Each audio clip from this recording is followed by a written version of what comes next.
Hi, this is Ashok Alishala, Assistant Professor of Chemistry, Kakatiya Government College, Hanamkonda, Warangal Urban District. And this is the today's our video is for BSc second semester chemistry, and this is session 3. In session 1, we discussed about what are halogen compounds, how does they are named, and how does they are classified. And these discussions we there in the first session. In second session, what is the chemical reactivity of alkyl halides, and also that is how does a Grignard reagent is formed, what is its nature, that we discuss. And in this we will discuss another that one topic in the halogen compounds. Let us see what is this. That is nothing but nucleophilic substitution reactions. What are the nucleophilic substitution reactions? Let us see. And this is a characteristic or a feature of the alkyl halides. Let us see first of all, the nucleophilic substitution reactions are classified into the two categories. The first one is SN2 reaction, where S stands for substitution, N stands for the nucleophilic, 2 stands for bimolecular. And another one is the SN1 reaction, where S stands for the S stands for the substitution, N stands for the nucleophile, 1 stands for unimolecular reaction. That is a nucleophilic substitution reaction which is carried a unimolecular reaction. Now let us see, first of all, what is meant by nucleophilic substitution reaction. That is nothing but a nucleophile stands for nucleus loving. It is an atom or a group of atom that is rich with electron density and reacts with the electron deficient sites. In the same way, the electrophile or electron loving is an electron deficient atom or group of atom seeking electrons. Nucleophilicity of a nucleophile depends upon its structure. Common nucleophiles are listed below. You can see here, these are the common nucleophiles. And here, these are the iodide and thione. This is called a thionide compound. This is alkyl sulfide. And it is high, very powerful nucleophile. It is around 10 to the power of 5, not minus. And good nucleophile are bromide, hydroxide, alkoxide, cyanide, and azides. Their reactivity is around 10 to the power of 4. And fair nucleophiles are said to be the ammonia, chloride, fluoride, and carboxylate ion. Their relative reactivity is 10 to the power of 3. And weak nucleophiles are water and alcohols. And very weak nucleophiles are said to be the carboxylic acids. These are very common nucleophiles. A substitution reaction where a nucleophile replaces another nucleophile is known as nucleophilic substitution reaction. Then these substitution reactions are characteristic features of alkyl halide. And you can see the induced dipole nature, because the carbon halogen covalent bond is a polar covalent bond, because the electronegativity difference is more. This X, that is halogen, belongs to the 7th year group element, whereas carbon belongs to the 4th year group element. So that what you can observe is there is an electronegativity difference between these two atoms when these are bonded. So that what happens, because of its more electronegative nature, there will be a positive a partial negative charge is developed on the halogen, whereas a partial positive charge is developed on the carbon. And this creates a partial positive charge as well as the negative charge. Here, in the presence of a strong nucleophile, that is stronger than already attached to the carbon, that is halogen. If a stronger electrophile than the halogen, the incoming nucleophile replaces the halogen. Now let us see a common reaction or a general reaction. See, this is an incoming group, that is a incoming nucleophile, and this attacks on the alkyl group, and this is going to be the X, that is halogen, is going to be the replaced. Here what actually happens, if this incoming nucleophile, if it is stronger than the halogen, then only this substitution takes place. That is, always the weaker nucleophile is always substituted by the stronger nucleophile. Whenever this is available or this happens to react with the alkyl halide, simply the X or the halogen will be leave from alkyl halide. That's why the halogen is said to be the leaving group, and this Y is said to be the here entering group or nucleophile. And the nucleophilicity of this Y is greater than the halogen. See the reaction, SN2 reaction, that we're going to discuss in this topic. In this session, we'll mainly focus on the SN2 reaction. What is SN2 reaction? How does it is carried out, and what are the different steps involved, and what is the stereochemistry of SN2 reaction, that we're going to discuss in this session. Let us see what is actually SN2 reaction. The substitution reaction is greatly influenced by nature of attacking nucleophile, substrate, and leaving group. In primary or secondary alkyl halides, attack of incoming nucleophile and displacement of leaving group takes place in a single step. In the case of bulky tertiary alkyl halides, attacking of incoming nucleophile and displacement of leaving group takes place in 2 steps.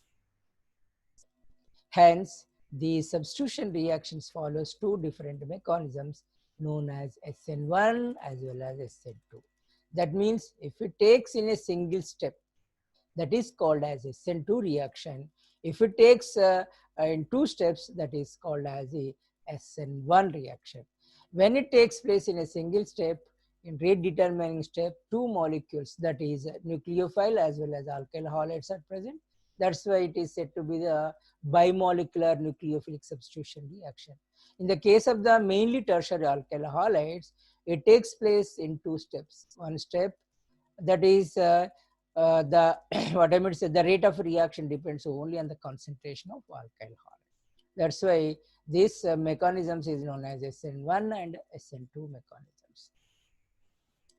See this one. A simple example for SN2 mechanism reaction is of methyl bromide with an hydroxide ion. The attacking of incoming hydroxide at a partially positively charged carbon center displaces the bromide. The formation of new bond of hydroxide ion and cleavage of bromide bond to carbon center takes place in a single step.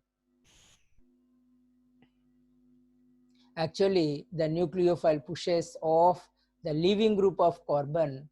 The kinetic data suggests that the rate of a reaction is directly proportional to the concentration of both methyl bromide as well as the hydroxide ion. Thus, it is a first order in each reactant and second order overall reaction. See, this is going to be the reaction, a general reaction. The hydroxide ion reacts with the methyl bromide, and you will get the methyl alcohol and bromide. Here, this is going to be the nucleophile. The nucleophilic character of hydroxide ion is greater than the bromide, and this attacks on the methyl group, the positively charged methyl, and you will get this reaction. And if you observe the rate of reaction, it was observed that with respect to the methyl bromide is a first order, with respect to the hydroxide ion it is first order. Therefore, the rate of the reaction depends on the both concentration, methyl bromide as well as the base or a hydroxide ion. That's why the rate of the reaction can be represented in this way. That is, in this rate of the reaction, you can observe there are two identity, that is methyl bromide as well as hydroxide. That's why it is called as a bimolecular. With respect to here, it is that is what I meant, the first order. It is this also for overall reaction is said to be the second order. You can see the reaction, how does it takes place. The hydroxide ion first of all attacks this methyl bromide, and the methyl bromide, where if you observe in the transition state, there is a partial negative charge on the bromide ion, there is a partial negative charge on the hydroxide ion, and both are present in the transition state. Both are present in the transition state, and you can see the hydroxide ion makes the bond with the methyl group, whereas the bromide ion is completely left this methyl bromide, and that's why it is a leaving group, and this is going to be the entering group. You can see this one. Therefore, it is a bimolecular reaction where both attacking nucleophile and substrate are involved in the formation of the transition state. That means we just now we see that the transition state contain both compounds, that is nucleophile as well as the substrate. That's why it is a bimolecular reaction. In this transition state, carbon is bonded to both incoming nucleophile as well as the departing leaving group. Such a reaction is known as a bimolecular nucleophilic substitution reaction, and it is denoted by SN2. An interesting aspect of SN2 mechanism is the 100% inversion of the configuration at the reaction site. It means incoming nucleophile attacks carbon from the side opposite to the leaving group. In the end, incoming nucleophile gets attached to the position opposite to the leaving group. Then you can observe here how does it will happens. This is the backside attack. What you can say, the hydroxide ion will be attacks on the backside of the methyl group, and in the transition state just now we observed, see the hydroxide ion and bromide ion both are present in the transition state. That's why we said it is a bimolecular reaction. And here what happens during the course of the reaction, the length of this bond will be increases, and the length of this bond between the carbon and hydroxide ion decreases. Finally, what happens, this will make a what I mean is a covalent bond, and this bromide ion is left. Why it is called as SN2 reaction? That is, I told you, S stands for the substitution, N stands for the nucleophile, and 2 stands for the bimolecular. This is going to be the bimolecular, where the transition state involves both alkyl halide as well as the base, that is the hydroxide. Now you can see this one. In the transition state, the reaction center is surrounded by 5 groups, and it is sp3 hybridized. The three hydrogen atoms are attached to it, lie in one plane without bond, and bond angle is going to be the 120 degrees.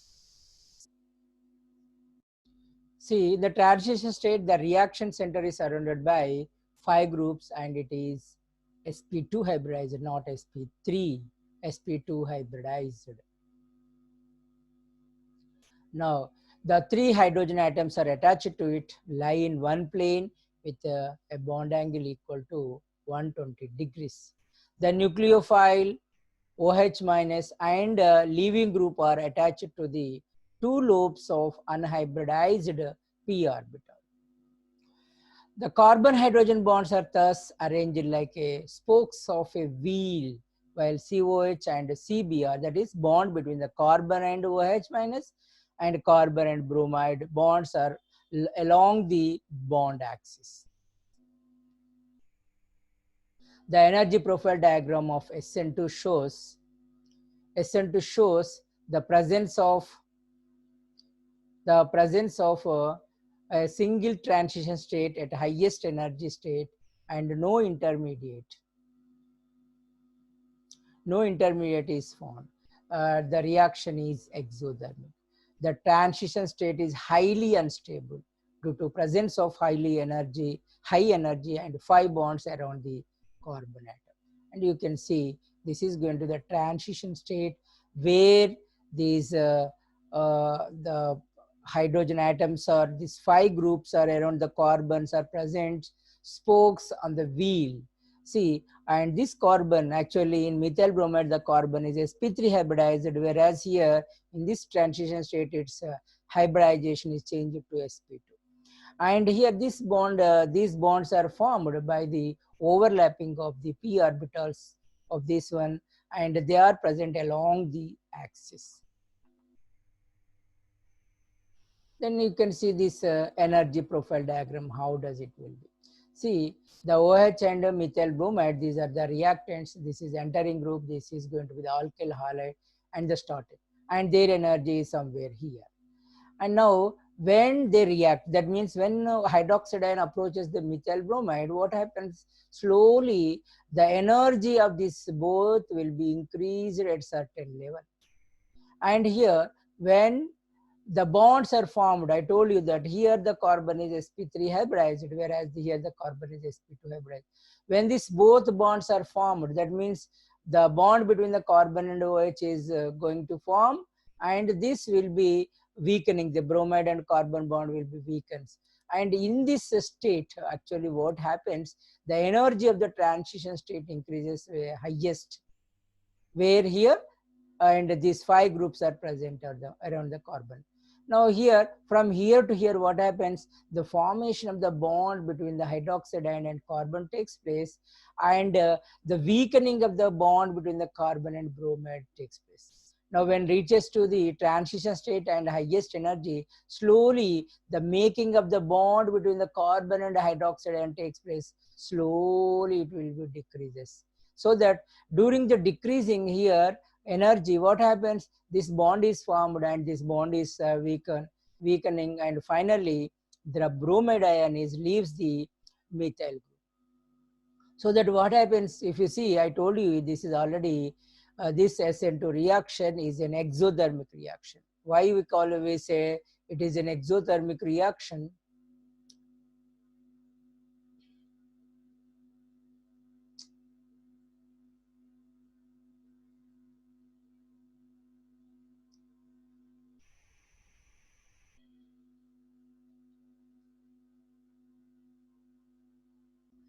Why it is exothermic reaction? You can see the energy of the reactants is greater than the energy of the product. See how much energy for this reaction is 100.5 kilojoules of energy, greater this reactants and lesser for this one. When this reaction is carried, what happens here? 100 kilojoules of energy will be released. And this is going to be the activation energy. Activation energy is nothing but the energy difference between the reactants as well as the transition state. This is a transition state. And this energy difference is called as the activation energy. In this way, we can see the energy profile diagram where how the energy will be increased from these 2 reactants in the formation of the transition state, and slowly it will be how does it will be changed into the products by releasing the energy. That's why we can say SN2 reaction is a exothermic reaction. Finally, the carbon bromide bond is fully cleaved. The energy required to it is partially provided by the formation of the carbon OH bond. The OH group takes the position just opposite to the bromine atom. In SN2, the nucleophile hits the carbon on the side opposite to the halogen, bonded to the leaving group. The carbon is said to undergo backside attack. The orbital of the nucleophile overlaps with the smaller lobe of the sp3 orbital of the electrophilic carbon. This lobe is the side of the carbon directed away from the carbon halogen bond. Hence, the best overlap of the interacting orbitals is possible through the backside attack. The best way to visualize the movement of the groups bonded to the carbon at which substitution occurs is to picture an umbrella that turns inside out. This is called as inversion of configuration. We can say that the SN2 mechanism occurs with inversion of configuration, and this inversion is called as we can see it is called as the Walden inversion. What is Walden inversion? In the SN2 reaction, the nucleophile, that is incoming group, attacks the carbon atom quite opposite to the leaving group. And so that what happens, the configuration of the product formed is quite opposite to the reactant. And this is said to be the inversion in the configuration. It is commonly called as the what is called Walden inversion. You can remember Walden inversion. Sometimes in your examination it may be asked. Now let us see how it is picturized. You can observe a beautiful picture it is provided. See, this is going to be the carbon and this is bromide. The hydroxide ion attacks the quite opposite on the carbon, quite opposite to the bromide ion. So that this is, this is a transition state where both are involved, that is leaving group as well as entering group. And if we see this, what first of all it attacks and finally it forms a bond, that is hydroxide ion overlaps with the sp3 hybrid orbital of the carbon. So that what happens here, the bromide ion, for example, if you take this picture, and here the bromide ion is right side, whereas in the product, the hydroxide ion is the left side. That means if you take the dextrorotatory, you will get the levorotatory. If you take levorotatory, you will get dextrorotatory. Like this, there will be some inversion configuration. Hence, you can say when SN2 mechanism is operating, then inversion must have occurred. This process often been likened to the turning inside of an umbrella in a gale, that means in certain tufan or etc. See, actually what happens when we go in a rain, what you observe is when a wind comes, what happens? The umbrella goes to inside out. That can be, you can see a beautiful picture. I'll provide you. You can see this picture. Hence, we can say when SN2 mechanism is operating, the inversion must have occurred. This process often been likened to the turning inside out of the umbrella, and you can see here like this. See the concept of like, then when a wind comes during the, you can observe, commonly we can observe in the rainy season or in a wind occurs, what happens? The umbrella will be inside out. Inversion of the umbrella is similar to the concept of inversion of the configuration in SN2 reaction. Like this, here this is going to be the inside out. That's why the configuration is opposite to the reactant when compared to the product. Then let us take an example, hydrolysis of 2-bromobutane. When R minus 2-bromobutane is hydrolyzed under SN2 condition, high concentration of hydroxide ion exclusively gives S plus 2-butanol. Let us see this reaction, how does it will be. And this is going to be the R minus 2-bromobutane, where the hydroxide ion attacks on the carbon opposite to this bromide ion. And this is under the SN2 condition. What happens? You'll get a transition state where the leaving group and the entering group will present quite opposite to the each other. And in this way, what happens? I told you already, we discussed it. This bond will be weakened and this bond will be strengthened. And finally, what happens? The hydroxide ion attacks quite opposite to the bromide ion, which is in the, what I meant, in the reactants. And so that what happens? We started with the R configuration, the alkyl halide. We got the alcohol with S configuration. That means here, in SN2 condition, there will be that is inversion of the configuration takes place. This inversion of the configuration is also called as the, I told already, that is going to be the Walden inversion. See, careful observation of the configuration of R-bromobutanol, R-bromobutane and S plus 2 butanol indicates that there is an inversion of the configuration from reactant to product. Optical rotation of plus and minus or dextro and levo are nothing to do with this configuration. They are measured values where R and S notation indicate the configurational studies. This type of reactions are generally observed due to the nucleophilic reagents or nucleophiles. In these reactions, a stronger nucleophile displaces a weaker nucleophile. That means in this reaction, the hydroxide ion is a stronger nucleophile than the bromide ion. Then hydrolysis of the same, the rate of the reaction is proportional to the nucleophilicity of the both. The decrease in nucleophilicity of some nucleophiles is in the following order. This is methide, amide, alkoxide, hydroxide, bromide, and chloride and fluoride. That means if you see this one, the stronger nucleophile can substitute the weaker nucleophile. You can observe in this condition. What are the factors which influence SN2 reaction? Actually, the detailed study of this is not in our syllabus, just I have given this one. The first one, you can say the structure of the substrate, whether it is a primary, secondary, or tertiary. The second one is the concentration and the reactivity of the nucleophile. The third one is said to be the effect of the solvent.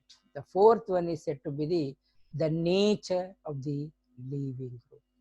And in this way, these four factors influences the SN2 mechanism. And you can see a beautiful picture, a video with this link. You can click on it and you can see that also.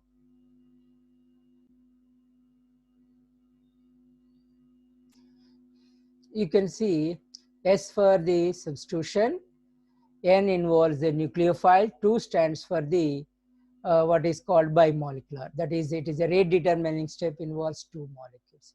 And you can observe this is a methyl bromide that we discussed. This is a bromide ion, and this is going to be the hydroxide ion, where this is oxygen having the lone pair of electron. And here this what happens, you can observe that during the course of the reaction, the hydroxide ion will attack on the methyl bromide quite opposite to the bromide ion. See, this is going to be the bromide ion and this is going to be the hydroxide ion, and this attacks on this one. When it is approaches, the energy of the reactants will increase slowly in this way. And here we will get a transition state where the transition state both are present. And here their energy at this stage, it is maximum in energy. And you can see both are present quite opposite. This is a bromide and this is going to be the hydroxide. Slowly the energy will be decreases as the reaction proceeds. Finally, you can see here this is going to be the energy. And you can observe this is an exothermic reaction. I already told you this will be the product, and here it reaches a transition state where its energy is the maximum. Energy is maximum, and during the course of the reaction, slowly again the energy decreases, and the bromide ion leaves this reaction, and finally you will get this one. And you can see this condition. You can also see this what I meant to say, what I shown that video. This video you can see with this link what I shown just now, a beautiful picture that explains clearly. I hope with this you understood what is SN2 reaction, how does it is carried, what is the mechanism of this reaction, why it is called SN2 reaction, and the things I think you understood. And with this we can conclude. With this we can conclude our session. I hope you understood what is SN2 reaction, and if you understood, and share it among the student community, BSc second semester. Thank you one and all. And in the next session, we're going to discuss about SN1 reaction and what are the different steps involved, mechanism, and what are the factors which influence SN1 reaction, and also what are the differences between SN2 and SN1.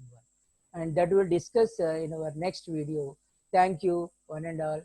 And I hope you can understood this one. I can say once again, thank you.